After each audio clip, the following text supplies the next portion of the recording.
it's Caitlin Matting and Tom Huser.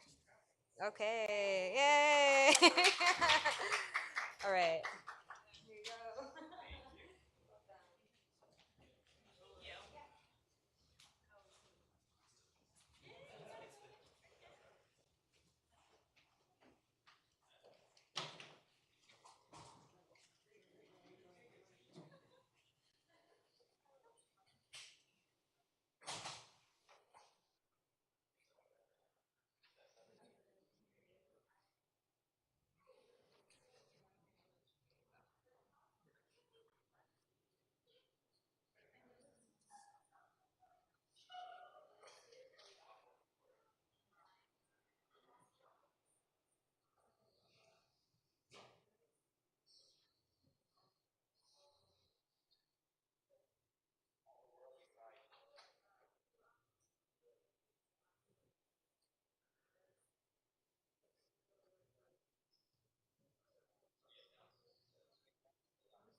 Hello, everyone. Good evening.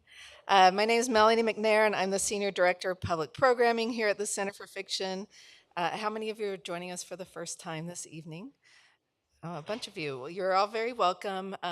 If you don't know, the Center for Fiction is the only literary nonprofit in the United States that solely focuses on the creation and enjoyment of fiction. We do this through events like this one, reading groups, Writing Worst Novel Prize, and our Emerging Writers Fellowship. Please follow us on social and sign up for our mailing list so you don't miss out on anything happening here. And there's always a lot happening here. And to support our work, please consider becoming a member. Welcome to those of you who are joining tonight via live stream as well. After the talk, we will have an audience Q&A. If you're here, raise your hand, and one of our fabulous interns will bring a microphone to you so that the live stream audience can hear you as well. And if you're on YouTube, please type your question in the chat at any time, and we'll read those before we break for the signing line. Jared was kind enough to pre-sign his books, and we'll be doing a personalization after the event just on the other side of that wall. I just want to say the trains are really messed up, and so people will be coming in later. So, New York. Um, but we're going to get started. So, one of the ways that fiction can be reparative is to imagine the stories that were lost to history, stories that were in the dark pre-internet days called "The Love That Dare Not Speak Its Name." In his novel, All the World Beside, Garrard Conley takes us to 18th century Puritan New England and shows us how same sex love in such a dogmatic community affects the lives of the lovers and the people around them. This is a dynamic that both of our guests tonight are all too familiar with and in the not so distant past. We are in for a rich conversation. Please join me in welcoming Garrard Conley and Marlon James to our stage.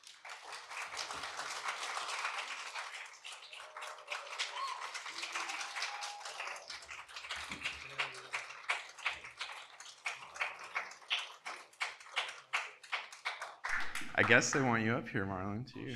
Yeah. I think you. We just want to stare at Marlon. He's so pretty, so it's great.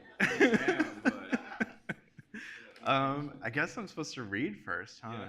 I can go over here and do this. I'm going to sit here and look at your criticality. Okay, great. I love this. Thank you, everyone, for coming out. This is exciting, the Center for Fiction. I love this place. I love everything. And Julie just made it. Thank you for coming, my agent, Julie. I see a lot of faces out here, people that I love, so it's really special for me to finally get to have a reading in New York with this book. I'm going to read from, just real quick, from the research note at the end of the novel, because I thought, where else will I find an audience that will be receptive to that? Yeah, I don't think you need to really know anything other than this is sort of the research that inspired All the World Beside. Imagine a club where a group of men get together in the evenings to gossip, fuck, dress as women, and stage outrageous performances. A place where one might adopt an over-the-top persona by the name of Princess Seraphina, Fanny Murray, or Queen Irons, all real names, by the way. The men hug, dance, play, sit on one another's laps, kiss passionately. If you're reading this book, you already know my scenario is a setup. We're speaking of an 18th century club, not one from the 21st century, and we must be careful not to impose our contemporary notions of identity onto the past. According to Daddy Foucault, in his see, I knew this audience would laugh. In his The History of Sexuality, Volume 1, an introduction, homosexuals were invented in the 19th century. But scenarios such as those described above have been documented in great detail, largely from police reports. So much of our history has been told to us by police. In Male-Male Intimacy in Early America by William Benjamin. And so, go ahead, walk inside, take a closer look for research purposes. This club is exclusive, not just anyone can waltz in, and there's a chance that drawing too much attention will entice the police to raid, as they are wont to do when these private gatherings grow too public. A man thus arrested might, depending on race, wealth, and social status, be accused of or even charged with sodomy. He would likely be marked for life. He may have faced similar fears when meeting a man in the pleasure gardens, think cruising spot, or at a tavern, one of those seedy establishments down by the wharves. You know the drill. Sneak into a toilet, cock in hand, decide who's top, active, and who is bottom, passive. Again, this scenario is from another police report. We really kept them busy. The accounts in Benjamin's books are, shall we say, steamy. Here's a brief example. Quote, I was picked up by an individual who had his cock, sans vie, in his hand, and asked me if I had a hard-on, and approaching me, wanted to put his hand in my breeches.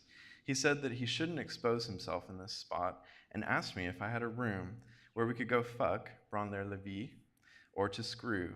He also told me that for the last 20 years he had been involved in the gay life, la bardacherie, I can't do French too well, and that he knew many footmen with whom he amused himself very often, jacking off or screwing them as often as they wanted it. Sounds so much better in French, doesn't it? Paris, London, Berlin. As an 18th century gentleman, you would know where to go looking for it. Dense, crowded cities, all those bodies packed together. People whispered about it. Sometimes you could read a broadside about a particularly scandalous sodomy case. On the books, the punishment was death throughout much of the century. If you lived in France, you might only be sent to the Bicêtre hospital, where you'd be watched for signs of religious conversion. I know what you're thinking. That sounds really gay. Didn't I basically just cite what some might consider to be an example of conversion therapy? But we're talking about sex, not love. And when it comes to queer people throughout the centuries, we as sober scholars must hold the queers to a higher standard. Desperately craving a bottom session from a rugged seaman is only one part of the equation. An act does not an identity make. For me, at least, an echo from my childhood.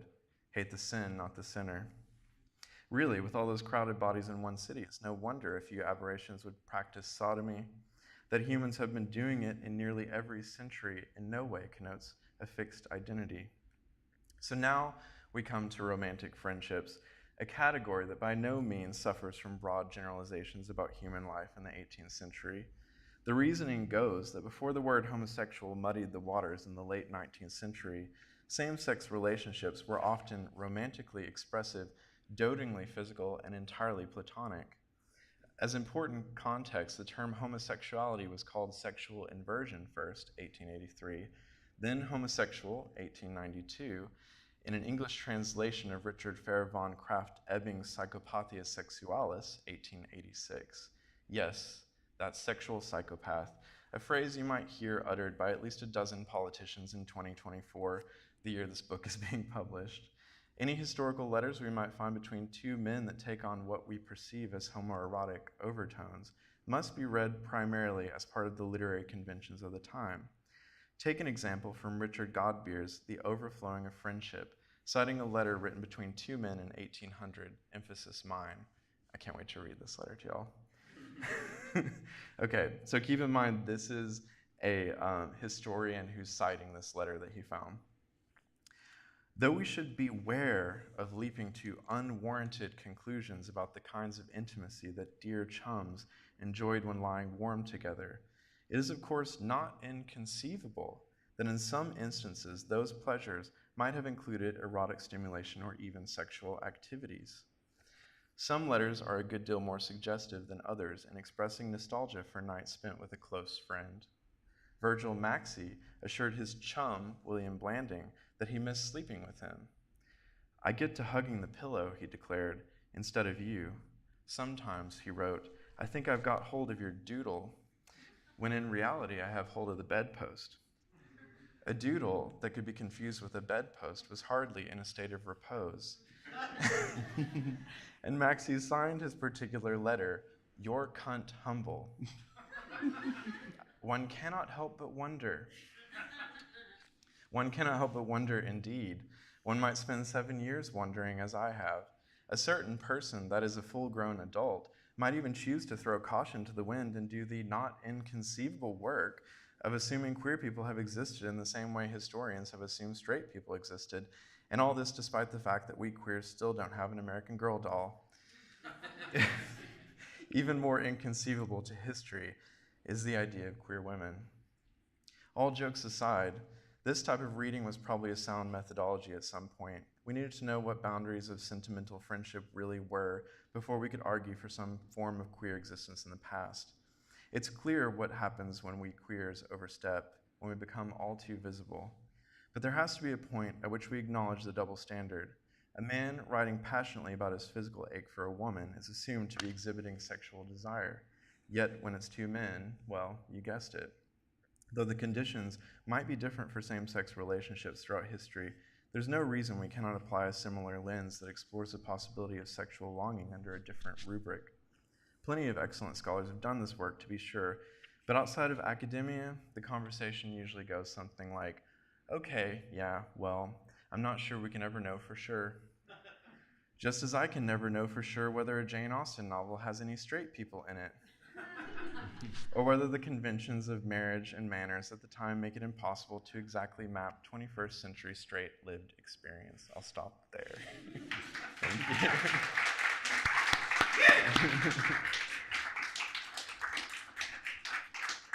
That was fun to read. I was gonna get could go on yet another minute. You got to stop when it's ahead. so, so I was gonna start with not the beginning, but this whole concept of this novel to begin with, because I'm curious about why you chose to go to like what was basically the very beginning of the American experiment, to tell a story about queer love. Well, I mean, I remember in the many conversations I had with my father, who is a missionary Baptist preacher, he had all these 18th century ministers on his shelves, which is unusual. If you're in the middle of Arkansas and you see this like backwoods preacher with Jonathan Edwards on his bookshelf, that's my dad. You won't find a second preacher like that. You read like Smith Wigglesworth and all that? I mean, all of them. Wigglesworth is a great name. I know. I think Sturgeon, he was really into this guy named Sturgeon.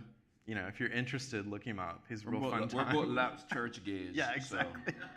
So I'm really resisting going into that part. I know. But anyway.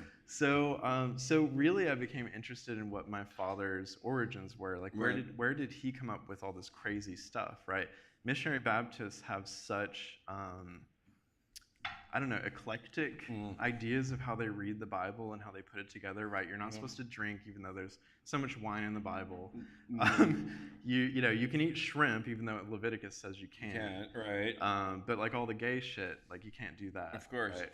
So it's very pick and choose, and there was no real methodology to it, right? And It's like Christianity as a buffet. it is. It's the worst kind of buffet. It's been left out all day. It's like, you're gonna get food poisoning. But I remember sort of challenging my father to express where all of these things came from, and he couldn't really. I mean, even though he'd read several of these men. So I started reading them myself, and I thought, well, where did all of this crazy shit come from? Because I got sent to conversion therapy for some reason, right? That I can't quite understand still, and I'm still exploring. Right. And so then I thought, well, let's hit them where it hurts, right? Let's go to let's go to the origin, and let's do the unthinkable, right? The title of my research piece at the end is called The Unfathomable, because I think when we can't fathom something, that's where my mind goes. I'm like, okay, let's go back to Raskolnikov killing the old lady, or let's see the things that terrify us, or that we think can't be possible. Queen Victorian lesbians. Yeah, we can do it all. Yeah. And there's been such a wave of historical fiction recently that is doing exactly that work. So I kind of wanted to join in it and bring my own unique take to it. And the real reason for this is that my husband Shahab, who is not here tonight, he decided to go see a movie, but it's fine. It's fine. He's bored with it. He had to hear it all. But he challenged me one day when I was talking about all this with my dad, and he said, "What if you wrote about queer queer Puritans?" And I thought that was absurd. But here I am. But you don't think there is, like, when you think of a really repressive society like Victorian England, you realize that Jack the Ripper was almost inevitable. Yeah. And I wonder if part of the Puritan nature of society just had to end up with queers. Oh, for sure. And then the Great Awakening, I don't know if y'all know much about the Great Awakening, but I'll give you a little explainer. So the Great Awakening is really what's responsible for so many Protestant crazy stuff. So basically, before the Great Awakening, we were all kind of like, we were Congregationalists, and that had its own form of crazy, but it was very buttoned up. Basically, a sermon was a lecture. These ministers were educated at Harvard and Yale, right? So it was a very sober sort of church service. And then around like 1720s, 30, there's like two Great Awakenings. People began to have emotional reactions in church that were unexpected, like convulsions, paroxysms is what they always called them, and screaming out to the Lord. To my 21st century mind, it seems like an orgasm, right? They're just like they're like suddenly getting sort of swept up in the Holy Spirit. Yeah, and they're expressing these things, And I don't want to apply a completely psychological lens on it, but it helps me when I'm writing. Like it seemed as though all of the repression of that time period just sort of exploded in the subjective experience of God, which resembled the love between two lovers, right? And so all the language that we get that is very, very much like erotic towards God or Jesus. I love when people say they're like submerging God's healing stream. They, yes. I was like, is it golden? I was like, Oh my God. like, Well, there is a scene in the book, or at least a mention of some golden shower in the book. So just and don't we expect too detour to much. piss. There's a little bit of piss in Yeah, there. piss was supposed to come later in the discussion. It was in London where all the sinners were. No, the reason I thought about it because when I was writing Black Leopard, Red Wolf, I really didn't set out to write a queer novel. But it was the same thing, going back to origin narratives and realizing just how queer and how sort of beyond gender binaries a lot of African history and folklore is. And I was surprised. I didn't go there looking for it. I didn't go there looking for affirmation in history. That's a good And way I to kinda go found about it. writing a book. Yeah. Did you find any of that doing this, writing this, researching it? I mean, I did want to find queerness in the past, but I do think that I like the way you did it because it was a real challenge and I had to get outside of myself a lot to sort of, I mean, part of that end note that I read to you is my answer for how I did that search, because I was looking at these letters between men and I was hoping, but I was also very aware of like, we don't want to, do a presentism and just assume that everyone's the same as we are now. And also there were no labels that fit exactly the labels that we use today, right? Our identity politics is very different from that time period. So the challenge became, can I look at what all these straight historians wrote about the time period and when it came to male-male friendship and sort of follow their breadcrumb trail and see if I see the same thing or if I agree with them. Right. And so, I had this really fun moment in the research where that letter I just read you with the cunt humble, which is a pretty good sign. The British don't respond to the C word the way Americans do. No, we get I scared. thought we were so casual with it, and I would just throw it around until I realized the whole room went quiet. I know. I get worried when I do, but I feel like New York can handle it. I didn't do it in Georgia. I mean, there are a lot of things you can't do in Georgia. That's true. It's not quite Florida yet, but I found this wonderful moment in these letters where that guy Godbeer, which is a great name by the way, if you're talking about God a lot, he says that one cannot help but wonder, right? He has this plausible deniability with that cunt humble letter, and Larry Kramer, of course, got very mad about that. He got super mad, and he wrote a rant. Which he was so good at on the Gay and Lesbian Review in like 2013 or something like that, a response to, or 2008 or something, a response to that book that he read of Godbeer's. And he goes on to say like Abraham Lincoln was gay and blah, blah, blah, because that's what he always did. He always talked about Abraham Lincoln being gay. Which like, yeah. I mean, he slept in the same bed with a man for 6 years. For sure. But like, no one's gonna be, as I said in my end note, like nobody's gonna be happy until they find Abraham Lincoln's dildo, and even then, it's not gonna be enough. That they're depends just on the gonna size have of the some dildo. like. What's the? I can't believe I said that. Move on. Nobody heard, so that's I good. didn't hear it. Oh man. Good. Do you think for Nathaniel and Arthur being in new territory has something to do with that? Their love. Yeah. So Nathaniel and Arthur are their two male protagonists who fall in love. Yeah, I mean, I think I was playing with the idea because it's obviously a messed up idea to call it the New World, and it's like colonial, and there's all sorts of horrible things that are happening just off screen, from the book, which are mentioned, which is Native genocide, the education of Native Americans in these places called praying towns. So like I think that there's it's obviously it's not a new world, right? But these men are kind of in this utopic idea. It's a small utopia. I put that in heavy quotes. It's not really utopia. No one's equal. but they believe it to be a Christian utopia. And so within that world, I think that they feel kind of inspired to try new things. And you know, Were you surprised to find the different ways in which men found ways to be gay, to have sex, to so on in that time?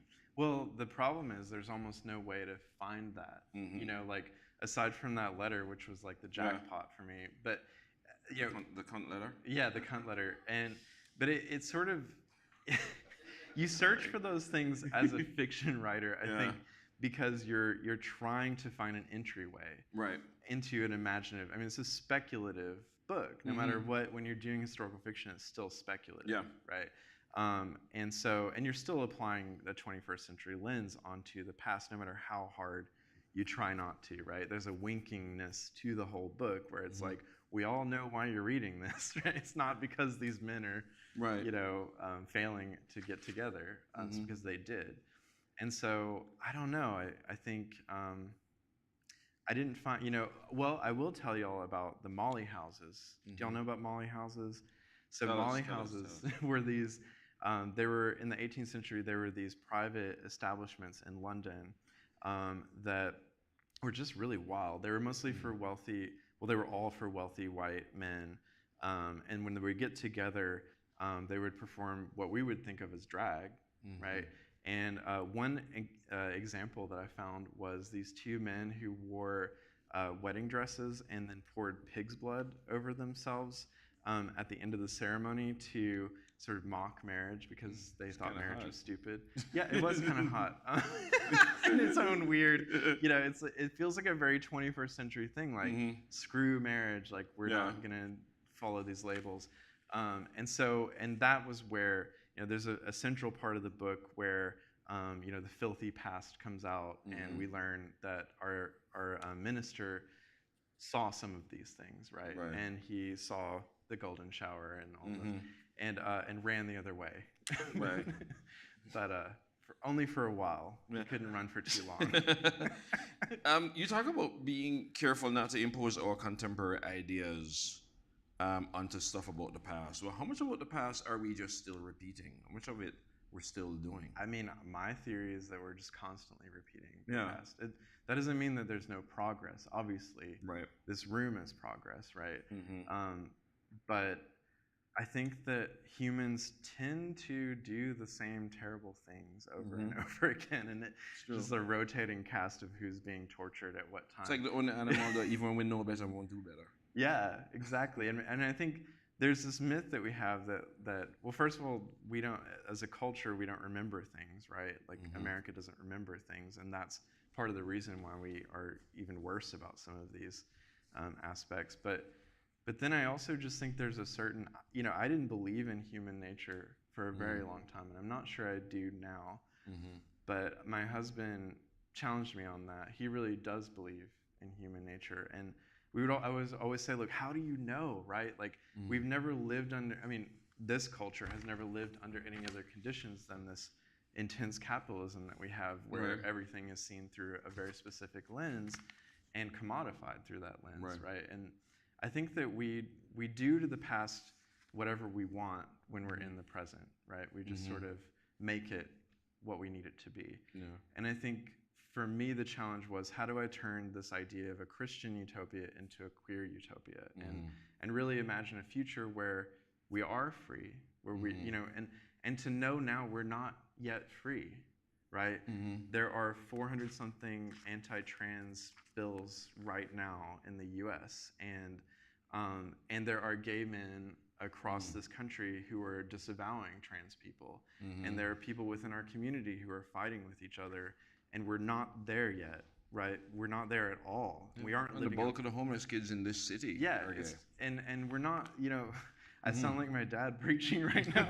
Like we have to try harder, and we can look at the past and we can point to it and say, oh, we're so much better than that, but we aren't. Yeah. I mean, we're better in some ways, but in a lot of ways we're not.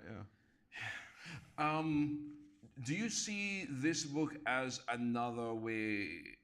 And I resist writing authors into books, but I'm going to do it here anyway. Of another way of coming to terms with Christianity? Oh, for sure. Yeah. In what ways? Well, first of all, when I started to really dig into this book, I felt sort of dragged back into Christianity, and I think I thought I was stronger than I am, because all I think those. you're stronger than God. Right? Yeah, exactly. See, you're good at it. It's scary. I was evangelical at church. I was even know. worse than Baptist. We've talked about this. Yeah. But I mean, you went through conversion therapy too. I did, but I thought I was having an exorcism. I mean, the two are very much aligned. But yeah, I mean, I think I thought I was stronger. And what happened was I started to pray again and like go into all this stuff because those parts of your brain are still there. I always was worried I'd end up in a cult. I might still, call me. Yeah. Yeah. Because there's a certain language in the book which I think only somebody who's been in church could write. Yeah. It's like research is just not going to tell you. I'm proud of that. I think Riverhead, my publisher, Jen, who's the VP of Riverhead, when she emailed me, I was so proud because she said, "Wow, this is the most like church like evangelical like I've never seen anyone do that just so automatically." And I was like, "Yep, you got to use it. If it's stuck in your head, and you can't get it out, you have to turn it into art." What are the things you find you most can't get rid of? The Bible. Yeah. I like there's a verse for everything. Yeah. Were you was it the church you're in a sort of an apocalyptic church? Oh, totally. It's the end times right now. Let me tell y'all. Yeah. So usually with Baptists or certainly with evangelical churches, they're usually either one of two things: either apocalyptic churches or they're prosperity churches. We were not prosperity. In multiple ways. You're saying Daddy didn't have a Lamborghini? Very poor country church. My preacher had a Corvette, so I should tell you what type of church we were. My parents went bankrupt when I was in high school. Well, that would never happen in my That didn't church. work. Yeah, I wish we were. I'd be living it good right now. I wouldn't be talking like I am now. Yeah. But the Armageddon churches are a whole piece of work. Oh, it's in your I was part of head. that too. It's in your head. Because Forever. when I was in an Armageddon church, I was part of the government of 12.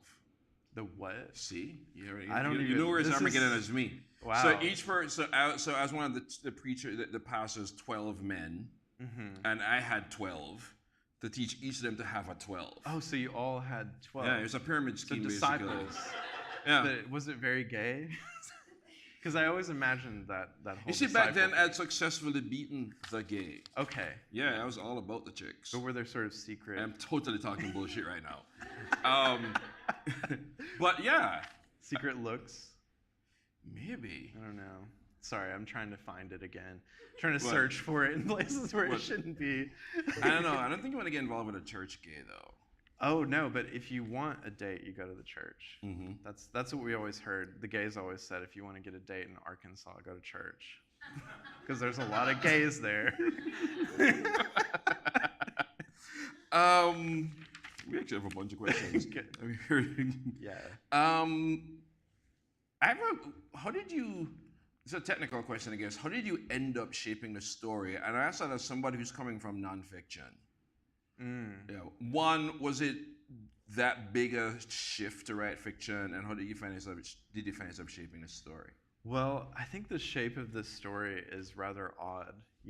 I went through a lot of drafts trying to figure out how to sort of go between various characters. We get in the heads of the two men who are in love, of course, but we also really look at their families and how they're affected. And I wanted this kind of kaleidoscopic effect, but I'm no Virginia Woolf, so it doesn't just like easily move for me in a draft. And so like each draft, another character would take over. So there's this character, Sarah, who is the daughter of the minister, and she wants to be a preacher, really. And that's not ahistorical, because we have a character a century before, a real person, Anne Hutchinson, who, she dared to speak out against the men and their interpretation of the Bible, and she was sent, out into the frontier, and later she died in a Native American attack. And so, like, that's what you did to women who ever dared to speak out.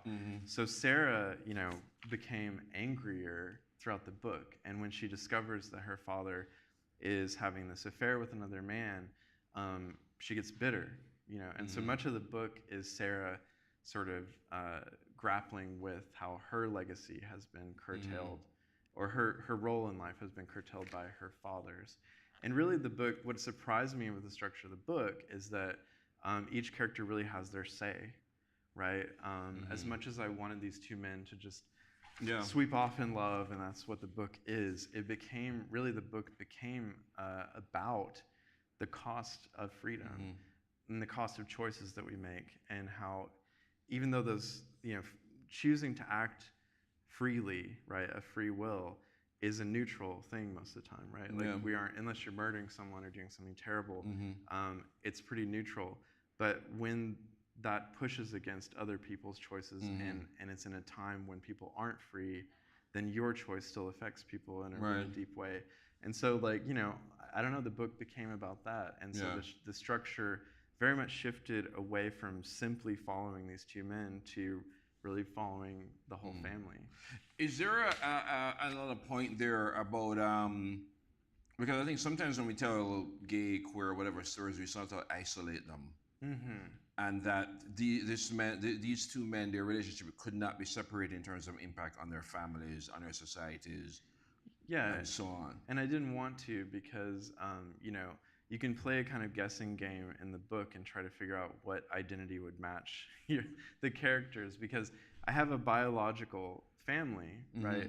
But within that biological family, I have, a character that I personally think is asexual, one who's trans or genderqueer, one who is bisexual, who I think is my minister, and then Catherine, who I don't know, I never figured her out, but but it's totally, she was suffering from depression, and that kind of becomes her identity in the book.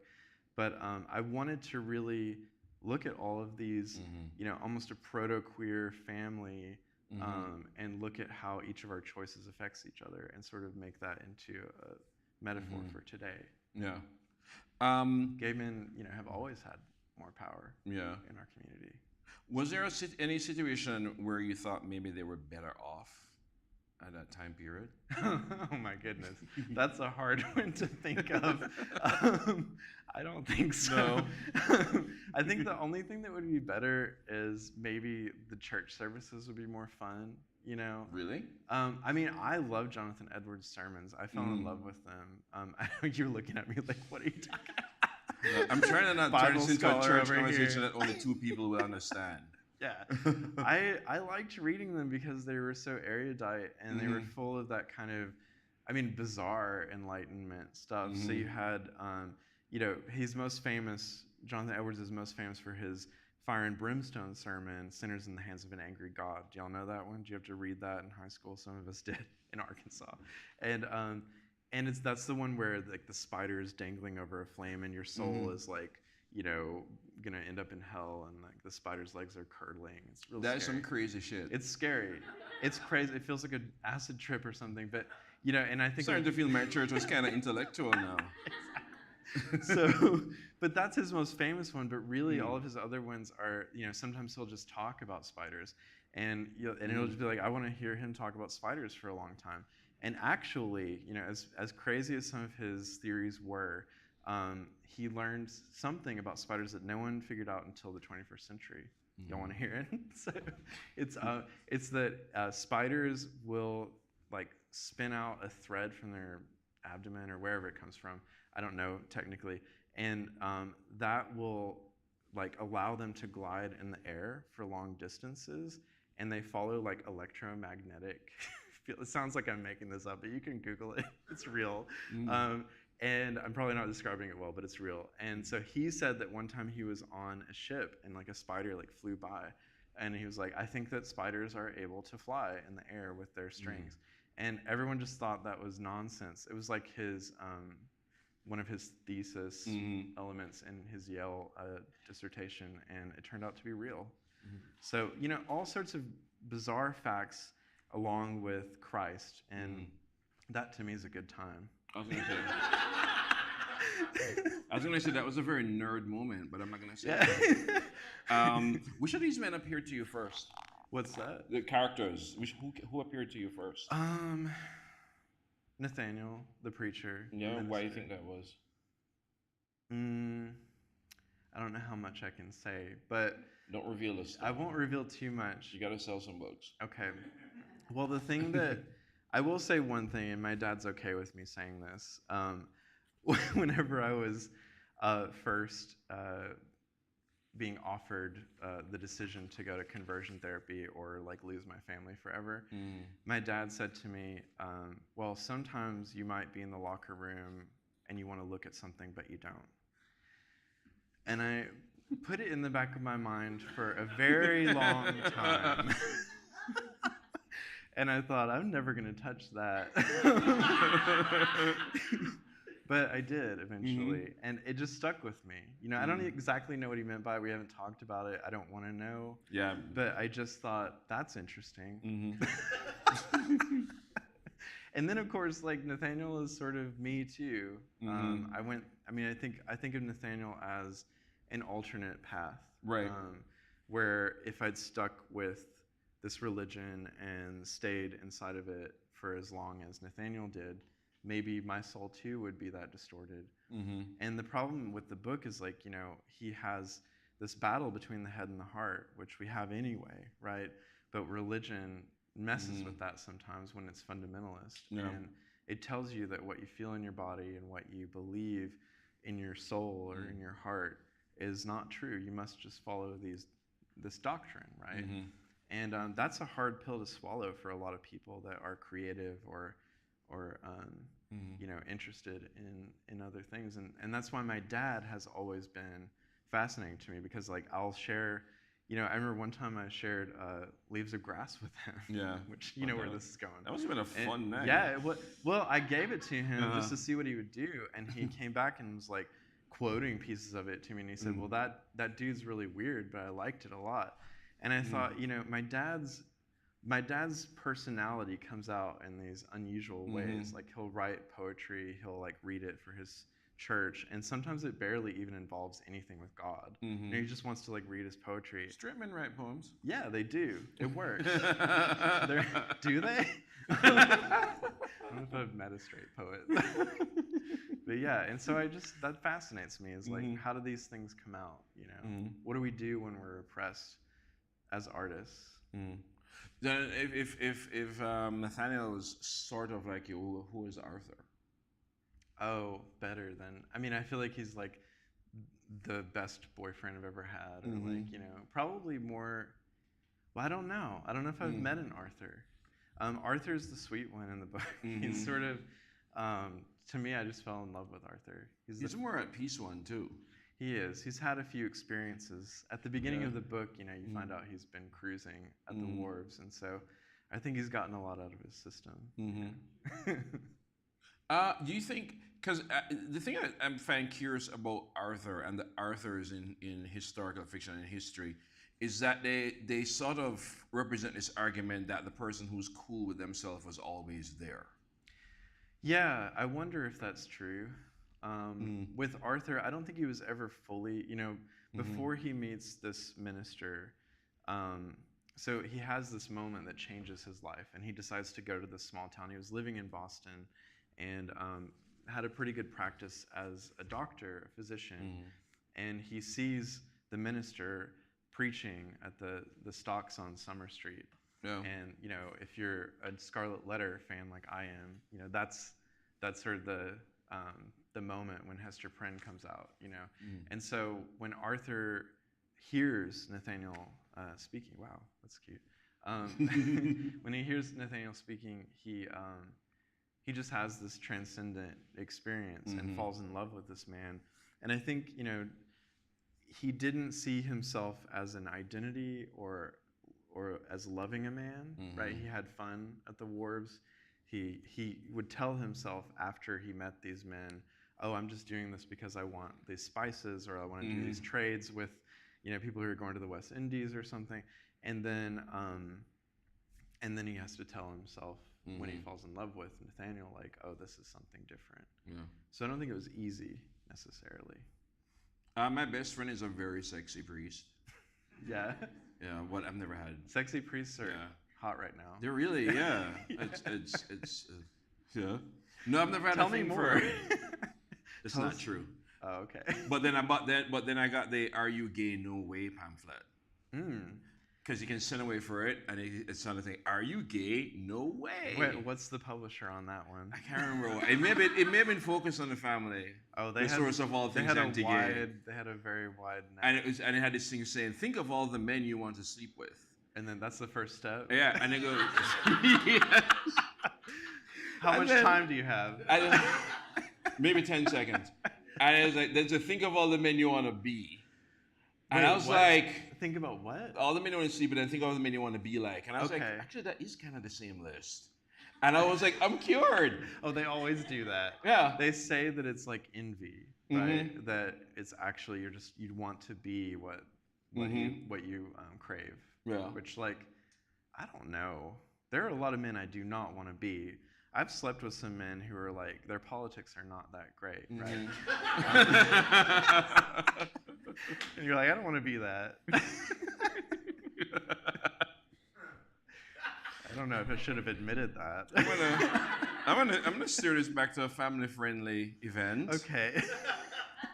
You said that fiction lies not in finding answers, but in expanding the way we think. And I want you to expand on that. How does fiction expand the way we think? Yeah, I mean, I think if you're going to fiction to answer like a direct question, right? Like, I mean, maybe the only question that could work is like, what's it all about? Like, why are we here on this planet? Those are good questions. But if we're trying to seek out like, okay, I'm gay, so I need to find exactly what matches like my experience in the past so that I can affirm who I am.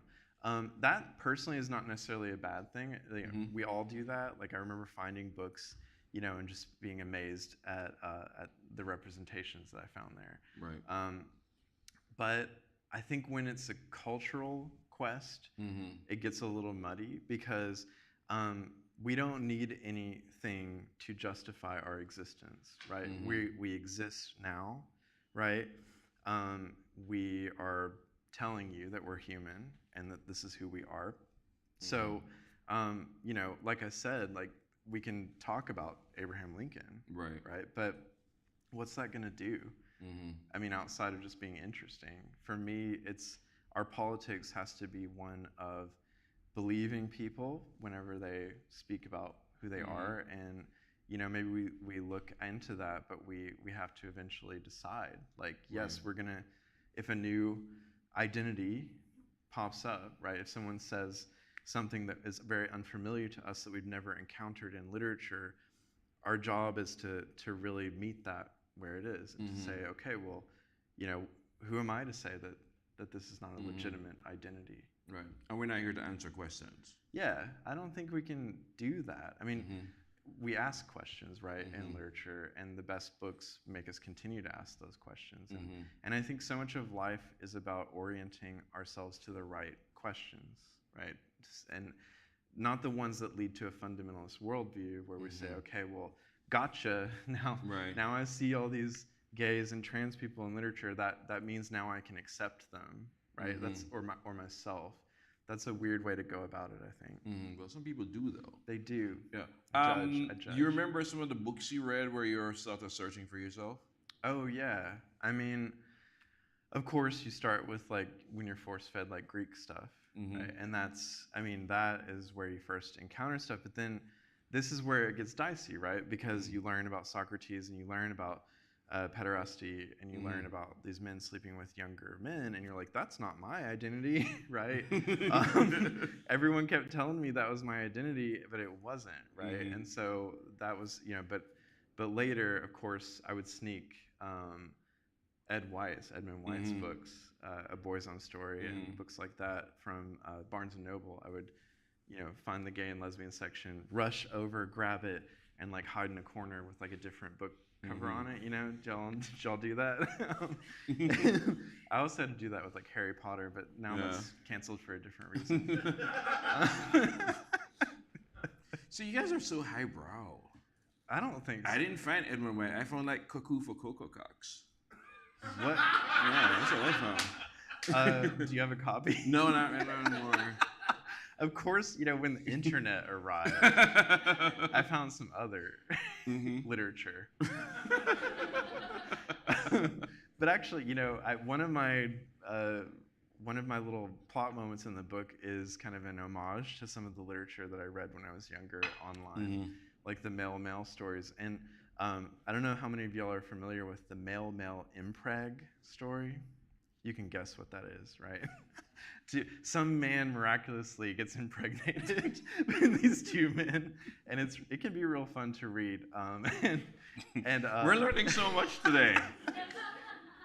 And at one point in the book, like Arthur thinks like maybe this could have happened. So I wanted to throw in a male impreg subplot in the book. I didn't even know how to segue from that. I don't know. We have like exactly Maybe just one. like share your most shameful reading experience, or like. Well, I'm not ashamed of any of Good. it. I just mentioned Cuckoo for Cocoa. What I'm trying to remember the I remember reading books and just seeing some of the subtext in it, like the Bible, like David and Jonathan. Oh, exactly. I was like, these dudes are married, yo. Right. Everyone who y'all know about David and Jonathan, they were like at one point, is it Jonathan who was gayer, I think. But Jonathan like took off his clothes and gave it to Yeah, him. that was hot. And then when he says like, my love for you, David, surpasses the love of all women. And then they enter into a covenant, which, as far as I know, is still called marriage. It is. But I got several angry emails from people when I said this on NPR like a week ago, and they were like, David and Jonathan couldn't possibly be gay, like, and there was just like so many like they had no reason for saying that. They just wanted me to not believe it. I mean, come on, David of all people. Right. All right, we're out of time yet, but we're gonna open it up for questions from the audience, and it better be good, or I'm gonna ask questions myself.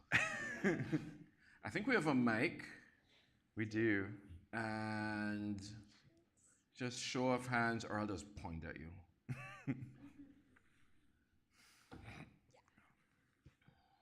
Thank you so much for coming today. I just wanted to say, I thought the textual touch point of the Scarlet Letter throughout the novel was one of the best parts of being a reader, and this as a fellow fan. And so I was just curious what your thought process on incorporating elements of the Scarlet Letter to add context to your novel was throughout the process. Oh, thank you. Well, first of all, The Scarlet Letter is probably my favorite book, although that's hard to say.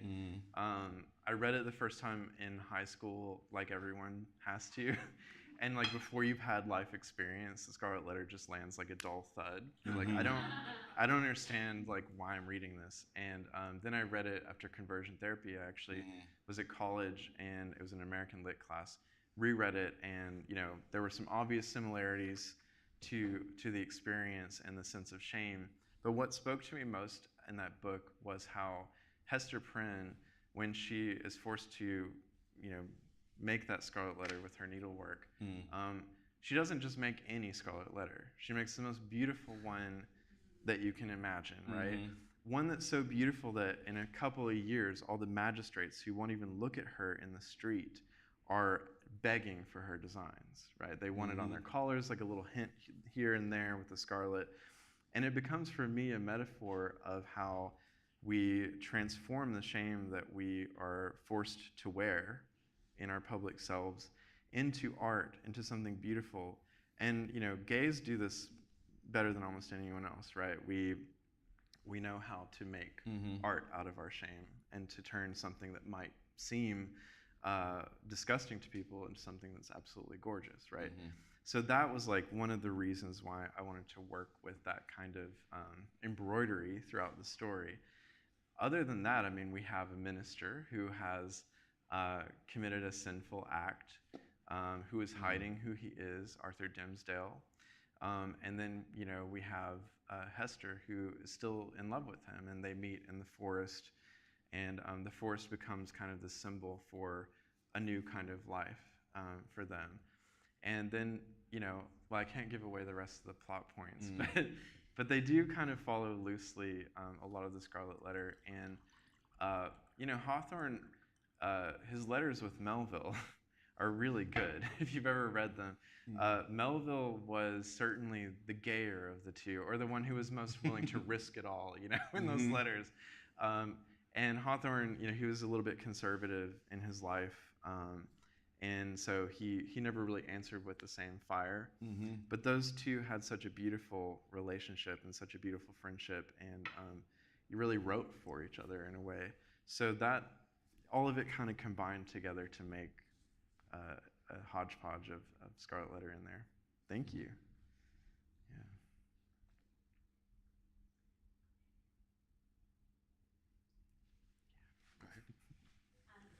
There you go. Thank you. Oh, hi. Thanks.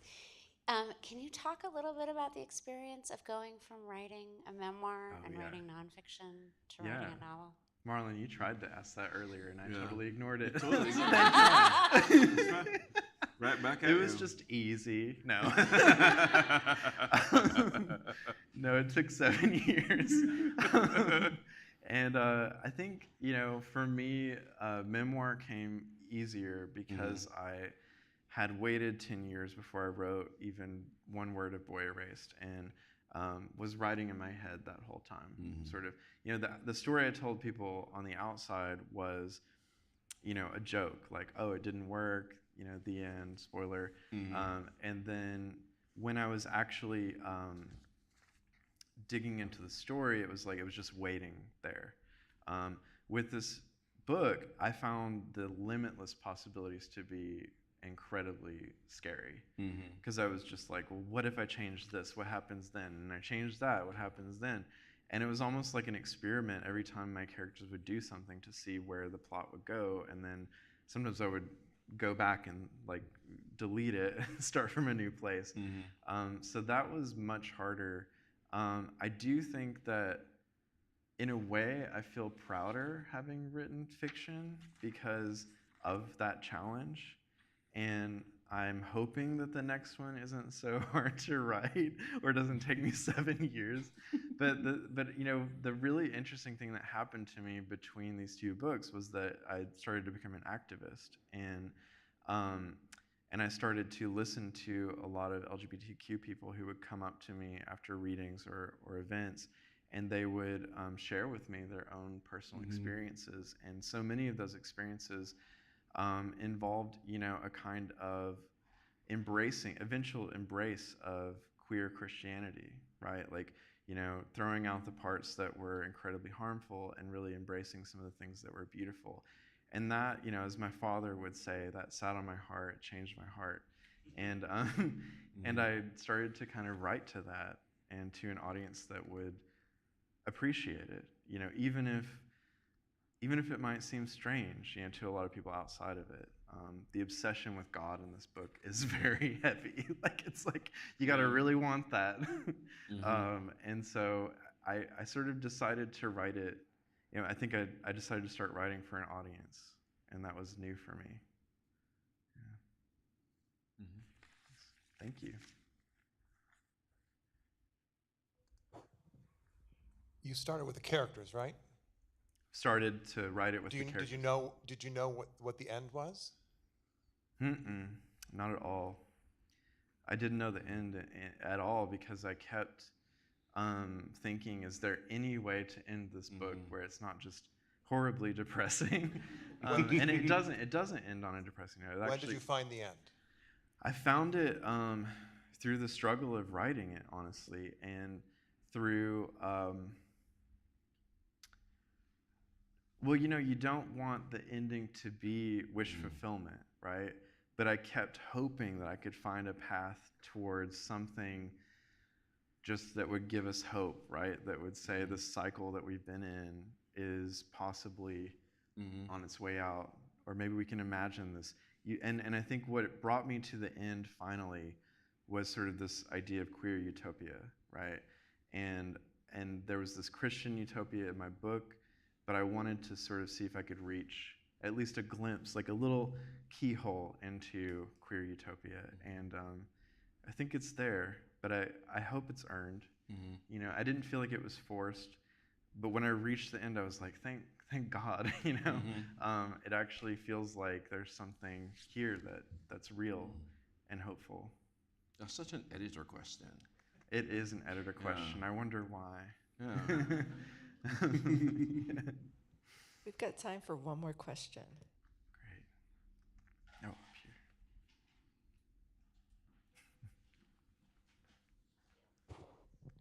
Garrett, so I know you did a lot of research into trying to find queer, like evidence of queer life in colonial times, but you also did a ton of research just about like the material reality of 18th century colonial life. And so I'm wondering, one, this is because of the spider story you told, if there was anything particularly interesting that you discovered in that research that you want to share with us. And two, was there anything that you found that kind of forced you to move the story in a different direction than you were originally imagining it?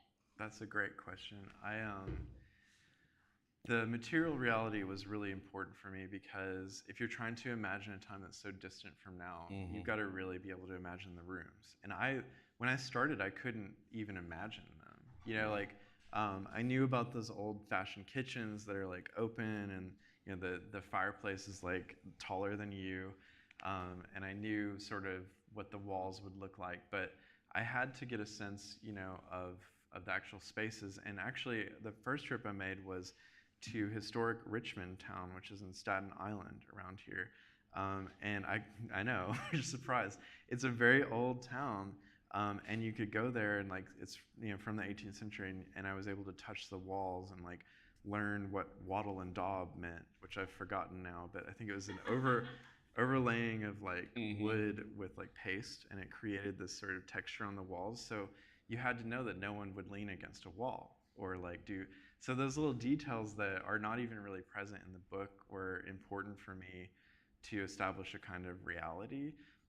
But in terms of clothing, that was easier. Ministers would wear those collars and a gown usually, and sometimes, often, if they were educated at Yale or someplace like that, they would wear a wig or a periwig that was dusted with flour. And so that kind of stuff was fun because then you could start to imagine like, and that would lead to me thinking, okay, well, they had flour, what else did they do with flour? And there's a detail in my book that I don't think is like necessarily historically accurate, but I learned that you could put flour between floorboards that were squeaky and that it wouldn't make a sound anymore. And I think I read that in one of the 18th century texts that I had, and my apartment in the Lower East Side was really squeaky, so I tried it out with some flour, and it worked. And so that's a character detail, but also a historical detail. And so those were kind of like, I was always taught that if you're going to include a detail in your book, it needs to speak to character, right? So like someone who craves quiet, right, is Catherine. And someone who's going to always be in his gown with his collars is Whitfield. So those details kind of fleshed out the characters for me and made it real. Thank you. That was a great marketing question. I wonder why.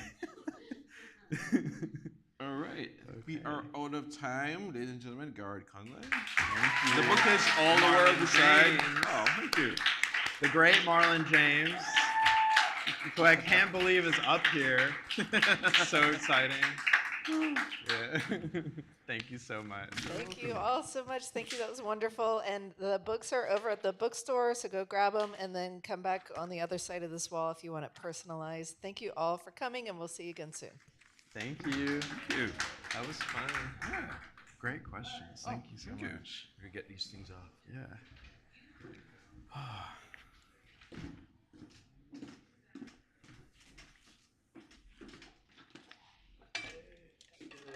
It was a pretty good crowd. Yes. Even with the train problem. I loved your questions, by the way. Yeah? Oh, thank you. Yeah, no, that was wonderful. And so fun. I know. It's like a crowd like this.